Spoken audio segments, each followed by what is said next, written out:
So, Secretary and Ministry of Water Supply and Drainage, Chairman of the Water Supply and Drainage Board, distinguished guests, ladies and gentlemen, thank you very much indeed for this opportunity this afternoon.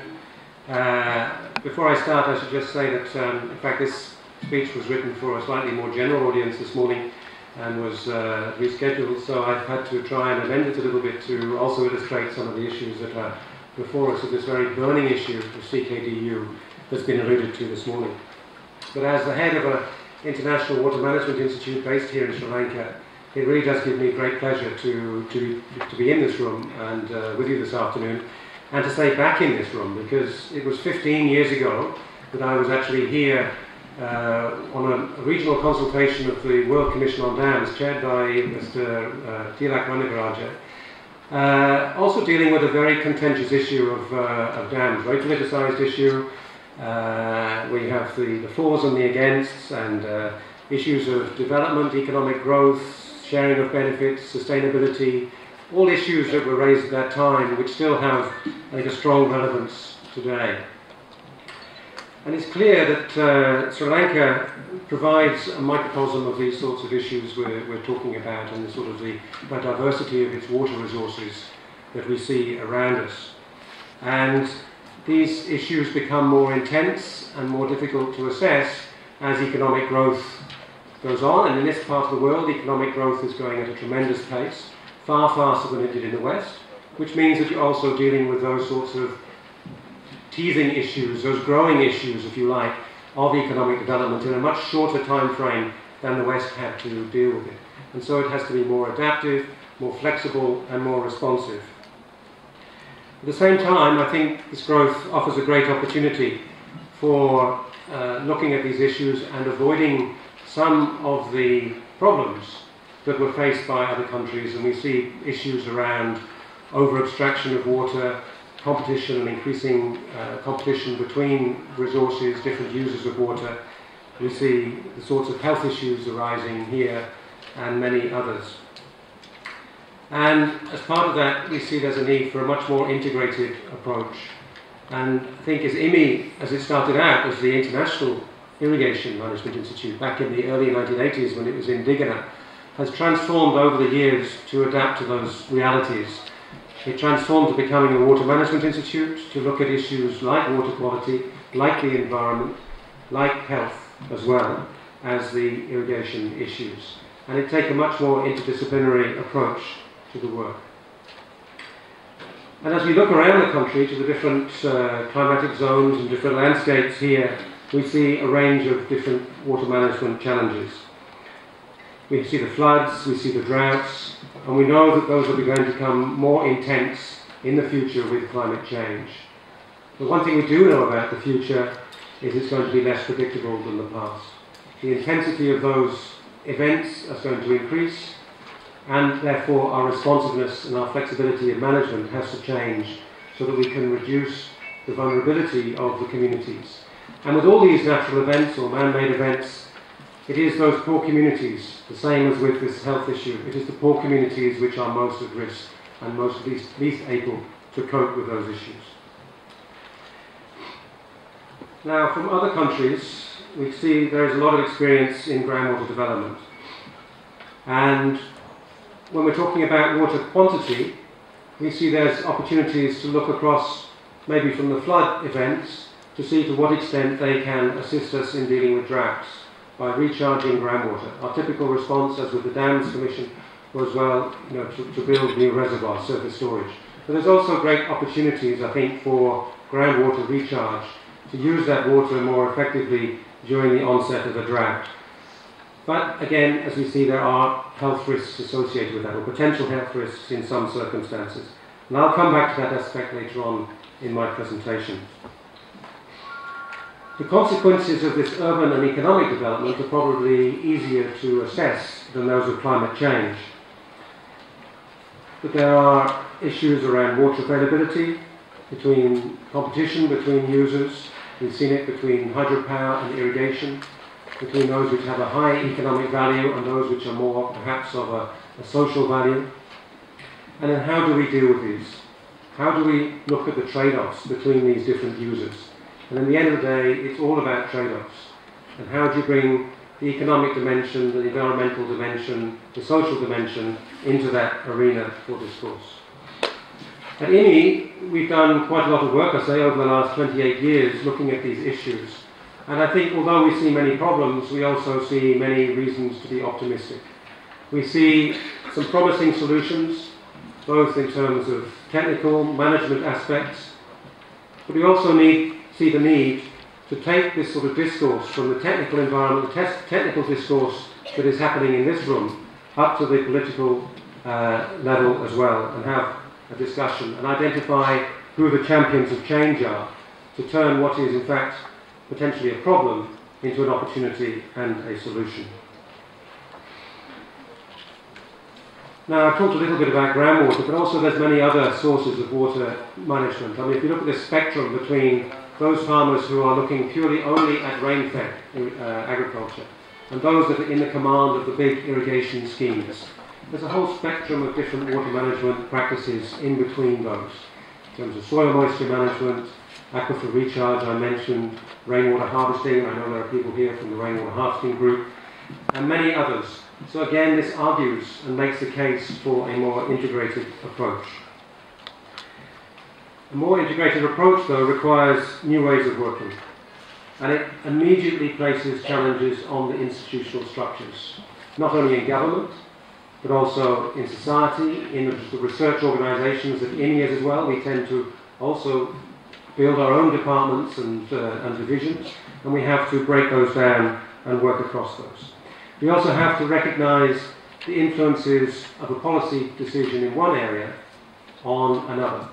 And here I'd like to refer to what has been called in the conference last year in Bonn, the Water, Food and Energy Nexus, looking at the implications of policy decisions in one arena on another.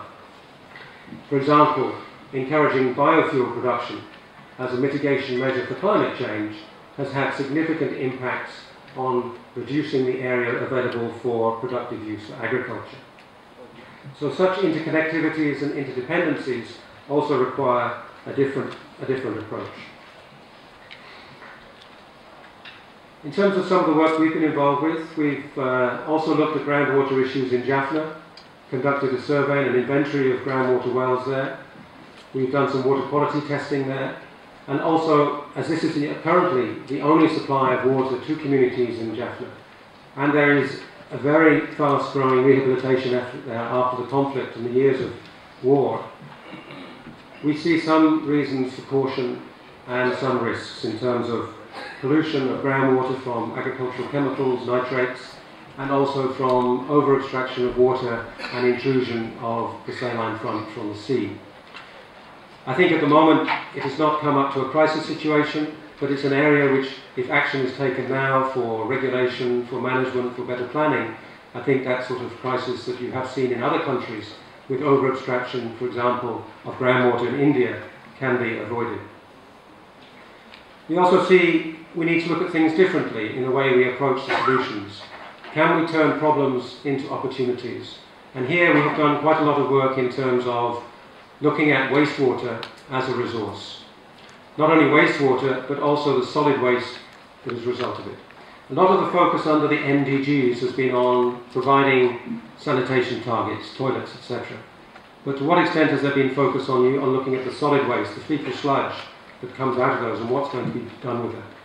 So in building on some of the work we've done in West Africa, we've identified processes where that solid fecal sludge can then be composted, dried, pelletized and turned into a very fruitful and useful fertilizer for agricultural production. So again, this needs a different mindset, to look at different things in a different way. Now this afternoon the seminar is on CKDU, and so let me say a few words about that, and I'd like to also introduce some of my colleagues in the audience, Dr. Andrew Noble, who has worked on this issue before, and also Dr. Herath Manchatalaka, who is the head of our Sri Lanka program. And any difficult questions that come after this, I will certainly direct in that direction over there. The issue of CKDU has caused obviously widespread tragedy for hundreds of thousands of affected communities. And IWMI's interest in this comes down to our vision also of water for a food secure world, looking at the linkages between water, food, and also in this case, health, land, livelihoods, etc. And we were involved in a similar investigation in Thailand, in Mae Sot, where the research question was to find the causal factors behind the kidney disease. Again, in this case, it was far less complex than what we are seeing in the north central areas of Sri Lanka. It was actually a surface water system rather than a groundwater system. But from a survey of farmer fields, growing rice predominantly, we found that 83% of those fields sampled, the concentration levels was much higher than the recommended maximum level of 0.2 milligrams of cadmium per kilogram of rice. And the concentration was in some cases 38 times higher than that permissible, and certainly exceeded EU maximum permissible limits. In this case, there was a direct link between the cadmium in the soil and the uptake by the rice. However, the question remained, where was the cadmium coming from? And when looking at the spatial distribution of the system, which was a cascade irrigation system, they found that the concentrations were far higher in the upstream fields, closer to the source of the water.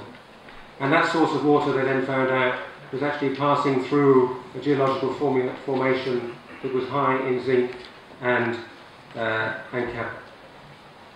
And it was that then was taken up in the water, and under the anaerobic conditions that you find in rice fields, then actually was taken up into the rice plants. So as a research and development organisation, we don't just leave it at that, we don't just publish the reports, we also try and then work with our partners, the government partners and others in the field, to identify what sort of remedial measures can take place. And in that case, as I say, it was a lot less complex than obviously the case we're looking at today. We saw that the main approach was to actually take that land out of rice production and put it into sugarcane and forestry. But I'm sure, even though the situation is much more complex, meetings like this afternoon and partnership amongst the groups here, bringing in the experience that we all have in this area, will eventually be able to find solutions to what is a very critical area for Sri Lanka and for the health of its population. And certainly, as IWMI, as an International Water Management Institute, we would like to pledge our support to any of those activities and bring those resources to the table in support of finding that solution. I'm also pleased to announce today that IWMI, on the occasion of World Water Day, is launching a new strategy for its programme in Sri Lanka. And initially we will focus on 4 areas. Apart from this issue, on the health issue, we're going to focus on increasing agricultural productivity, water use in agriculture, particularly in support of the President's vision to reduce allocations to agriculture from 80% to 60%, to help manage floods and droughts that I referred to, and the impacts of climate change. Thirdly, to look at conservation of natural resources, and here I have 2 minutes left to look at very quickly the point about turning waste into a solution and the reuse and recovery of wastewater and solid waste, and then cutting across these 3 elements to look at capacity development and bringing on the younger generation and training the minds of the younger professionals who will be sitting in this room in 10 or 15 years' time. The details and the priority activities of that partnership are now being worked out. On one of the items around fecal sludge, we'll be signing shortly an MOU with the Ministry of Water Supply and Drainage to work together to influence policy here on turning waste into a resource.